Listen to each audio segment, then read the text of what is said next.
Branded service സെന്ററിൽ work ചെയ്യുന്ന ഒരാൾ കസ്റ്റമറുടെ ഫോണിൽ പ്രൈവറ്റ് ഡാറ്റാസും വീഡിയോസും ചെക്ക് ചെയ്യുന്നൊരു വീഡിയോ കുറേ ദിവസങ്ങളായിട്ട് വൈറലായിക്കൊണ്ടിരിക്കുകയാണ്. ഇതുപോലുള്ള വീഡിയോസ് കാണുമ്പോൾ വളരെ വിഷമമുണ്ട്. കാരണം ഞാനൊരു മൊബൈൽ ടെക്നീഷ്യനാണ്. ഒരാൾ ചെയ്ത തെറ്റിന് എല്ലാ ടെക്നീഷ്യന്മാരെയും അടച്ചു പറയുന്നതിനോട് ഞാൻ യോജിക്കുന്നില്ല. കാരണം ഇപ്പോൾ ഉള്ളത് ഓപ്പൺ സർവീസാണ്. അതായത് ടെക്നീഷ്യൻ്റെ അടുത്തിരുന്നത് തന്നെ ലൈവായിട്ട് നമുക്ക് കണ്ടുകൊണ്ട് തന്നെ സർവീസ് ചെയ്യാവുന്നതാണ്. ഇനി നിങ്ങളുടെ ഫോൺ എന്തെങ്കിലും കംപ്ലൈൻറ്റ് വന്ന് ഒരു സർവീസ് സെൻ്ററിൽ ഏൽപ്പിക്കുകയാണെങ്കിൽ നിങ്ങൾക്ക് ഒരു വിശ്വാസമുള്ള ഒരു ടെക്നീഷ്യനെ ഏൽപ്പിക്കാം.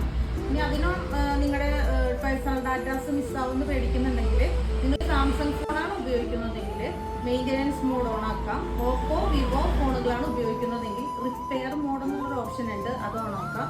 ഇനി ഇതൊന്നും നിങ്ങളുടെ ഫോണിലില്ലെങ്കിൽ യൂസറിൽ എടുത്തിട്ട് ഗസ്റ്റ് മോഡ് ഓൺ ആക്കിയാൽ മതി.